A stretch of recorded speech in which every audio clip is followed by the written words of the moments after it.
from night to night you'll find me. That's Perry Como. That came out December of 45. That was a song that Norma Jean would have been listening to as she got up to go to work at Radio Playing Munitions in April of 1944. She lived here as an 18-year-old, living with Ethel, her mother-in-law, while Jimmy went off to fight in the South Pacific in the Merchant Marine.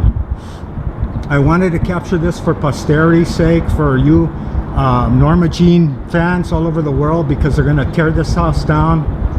And it's amazing. I can't find any more of a better metaphor of rags to riches than this little shack, or the little apartment where she lived as an 18-year-old with her mother-in-law Ethel. And I read that the landlady in front, her name was a Mrs. Affetata, and unfortunately they're going to tear this house down. If I was a millionaire, I'd buy this house and go put it in a museum somewhere. I could just imagine Norma Jean getting up and making ham and eggs in that little kitchenette right there while she was getting ready to go work at Radio Playing Munitions. And I could even imagine her in this little yard sitting here on her day off, drinking tea and coffee with Ethel and maybe even Mrs. Affetata. And they said that Mrs. Affetata said all she could remember was that Norma Jean was very giggly, and she always used to forget to pay the rent. She only made $25 a week at Radio Playing Munitions while she worked here. And she got the job because Ethel was a nurse at Radio Playing Munitions. And too bad that plane is going over, I'm sorry, but I wanted to capture this. And like I said, if there's like a millionaire out there somewhere who's a big fan of Marilyn Monroe, I would highly encourage you to come and buy this for us fans and put it in some museum somewhere. And it's original. In fact, this is the only original property on this whole corner where Norma Jean lived from April of 1944 to January of apparently 46, until she was moved to Las Vegas to live for 3 months so she could get a divorce from Jimmy. And I just want to say that all this land must have been open land around here at that time, because most of these buildings were built in the 60s, except for this house in the corner. That was like here, that would have been here. And then this apartment building here, that's obviously from the 1930s. And she lived at 5254 Hermitage Avenue, and that's 5200 block Hermitage right there. And then on the corner of Weddington Street, and this obviously is one of those poles that you see from the 1930s, and that sign was probably here. I can tell by the color is different from the more modern signs.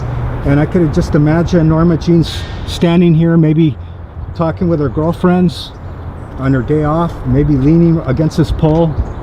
And all of this area must have been open land.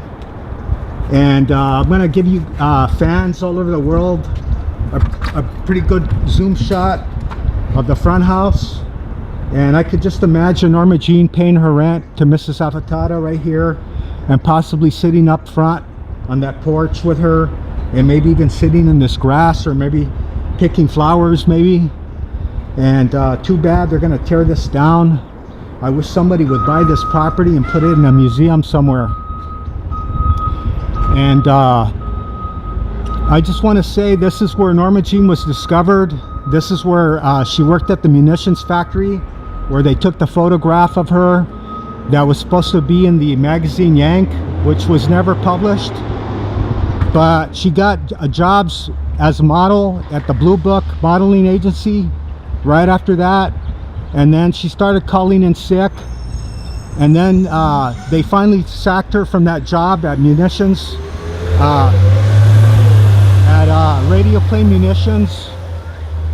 And so she lost her job in they said in January of 1945, and then apparently she lived here until 1946, April of 46, until, like I said, she moved to Las Vegas for 3 months to get a divorce from Jimmy. But I thought it was significant to get this for posterity's sake, and to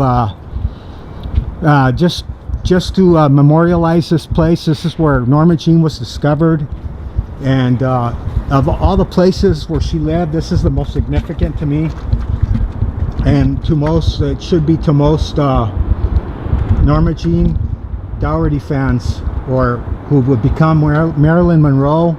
And soon in this apartment, dye her hair golden blonde, because the Blue Book modeling agency didn't want a brunette, and so this is where she became a blonde.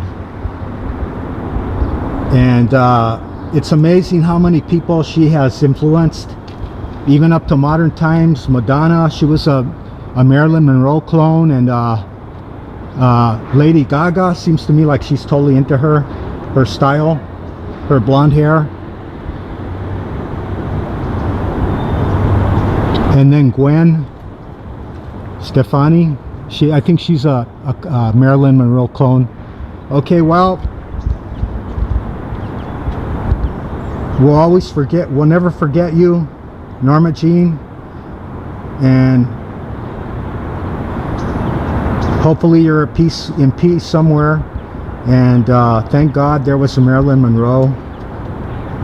And thank you to all the fans for watching this. Okay, bye.